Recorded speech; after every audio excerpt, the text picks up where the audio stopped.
नमस्कार दोस्तों आधुनिक भौतिक विज्ञान के जन्मदाता अल्बर्ट आइंस्टाइन ने भौतिक विश्व को उसके यथार्थ स्वरूपों में ही समझने का प्रयास किया था। इस संबंध में उन्होंने कहा था कि शब्दों का भाषा को जिस रूप में लिखा या बोला जाता है, मेरी विचार प्रति में उनकी उस रूप में कोई भूमिका नहीं है। पारंपरिक शब्दों अथवा अन्य चिन्हों के लिए दूसरे चरण में मात्र तब परिश्रम करना चाहिए जब संबंधीकरण का खेल फिर से दोहराया जा सके। दोस्तों, अल्बर्ट आइंस्टाइन का प्रारंभिक जीवन। अल्बर्ट आइंस्टाइन का जन्म 14 मार्च 1879 को जर्मनी के उल्क नामक छोटे से कस्बे में हुआ था। उनके पिता का नाम हर्मन आइंस्टाइन और माता का नाम पॉलिन था।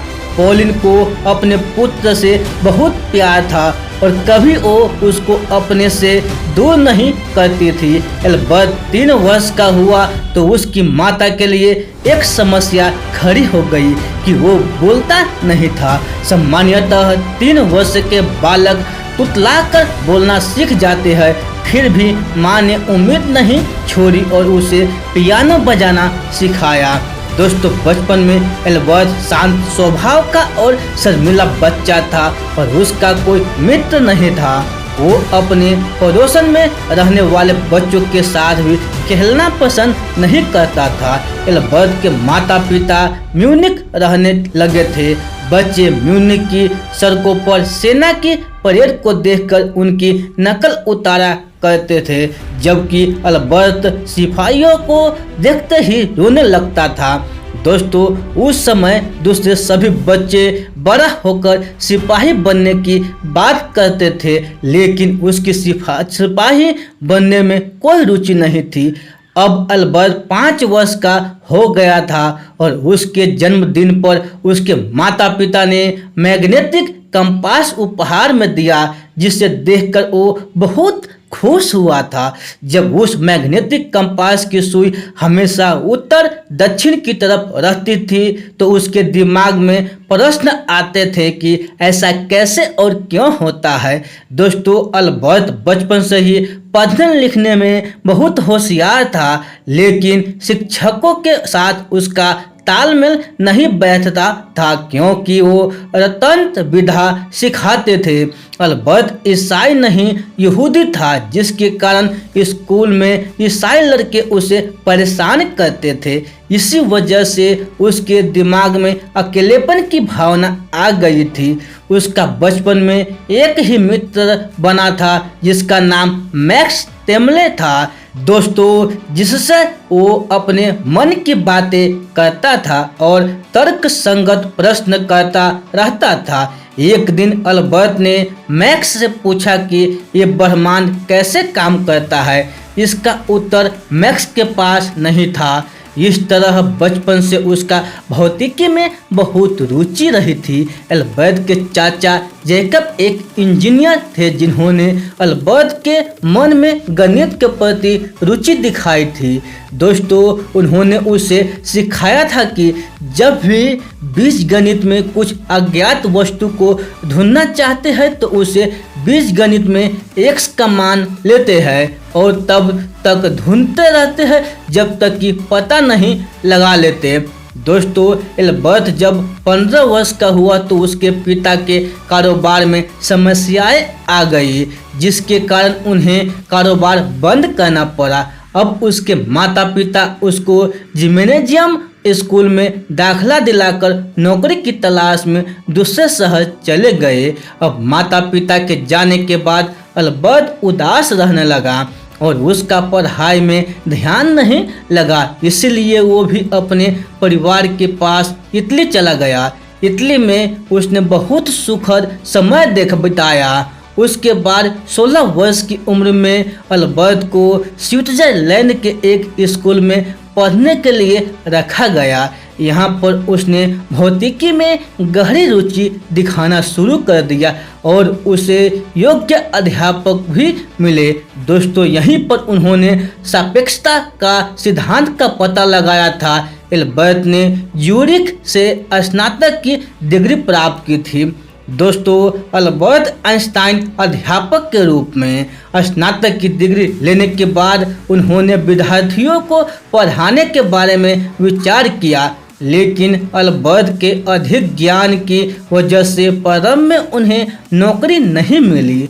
सन 1902 में अल्बर्ट आइंस्टाइन को स्विट्जरलैंड के बर्न शहर में एक अस्थायी नौकरी मिल गई। दोस्तों, अब उन्हें अपने शोध लेखों को लिखने और प्रकाशित कराने का बहुत समय मिला। उन्होंने डॉक्टरेट की डिग्री प्राप्त करने के लिए मेहनत करना शुरू कर दिया और अंत में उन्हें डॉक्टरेट की उपाधि मिल गई। दोस्तों, अल्बर्ट आइंस्टाइन वैज्ञानिक के रूप में ज्यूरिख विश्वविद्यालय में उनको प्रोफेसर की नियुक्ति मिली और लोगों ने उन्हें महान वैज्ञानिक मानना शुरू कर दिया। सन 1905 से में 26 वर्ष की आयु में उन्होंने सापेक्षता का सिद्धांत प्रतिपादित किया, जिसने उन्हें विश्वविख्यात कर दिया। दोस्तों, इस विषय पर उन्होंने केवल 4 लेख लिखे थे, जिन्होंने भौतिकी का चेहरा बदल दिया। इस सिद्धांत का प्रसिद्ध समीकरण E=mc² है, जिसके कारण ही परमाणु शक्ति प्राप्त हो सकी। इसी के कारण इलेक्ट्रिक आय की बुनियाद रखी गई। इसी के कारण ध्वनि, चलचित्र और टीवी पर शोध हो सके। आइंस्टाइन को अपनी इसी खोज के लिए विश्व प्रसिद्ध नोबेल पुरस्कार मिला था। सारा संसार आइंस्टाइन का प्रशंसा करने लगा और जगह जगह पर समारोह आयोजित किए जाने लगे। इतना सब कुछ होने के बाद भी वो हमेशा नम्रता से रहते थे। दोस्तों, आइंस्टाइन विश्व शांति और समानता में विश्वास रखते थे। इसी कारण उन्हें गांधी जी की तरह महान पुरुष कहा जाता था। आइंस्टाइन को अपने जीवन में सबसे ज़्यादा दुख तब हुआ जब उनके वैज्ञानिक आविष्कारों के कारण बाद में परमाणु शक्ति का आविष्कार हुआ था, जिससे हिरोशिमा और नागासाकी जैसे नगर ध्वस्त हो गए थे। दोस्तों, आइंस्टाइन का परिवार 1903 में अल्बर्ट आइंस्टाइन का विवाह मिल्वा मैरिक से हुआ था। उनके यहाँ 2 पुत्रों एल्बर्ट और इदुआई ने जन्म लिया था। आइंस्टाइन के विवाह से पहले भी पुत्री थी, जिसे आइंस्टाइन ने गोद लिया था, लेकिन उसकी बचपन में ही मौत हो गई थी। दोस्तों, 14 फरवरी 1919 ने उनका मैरिक से तलाक हो गया और इसी वर्ष में उन्होंने दूसरी शादी कर ली थी। उनकी दूसरी पत्नी का नाम एल्सा था, लेकिन वो भी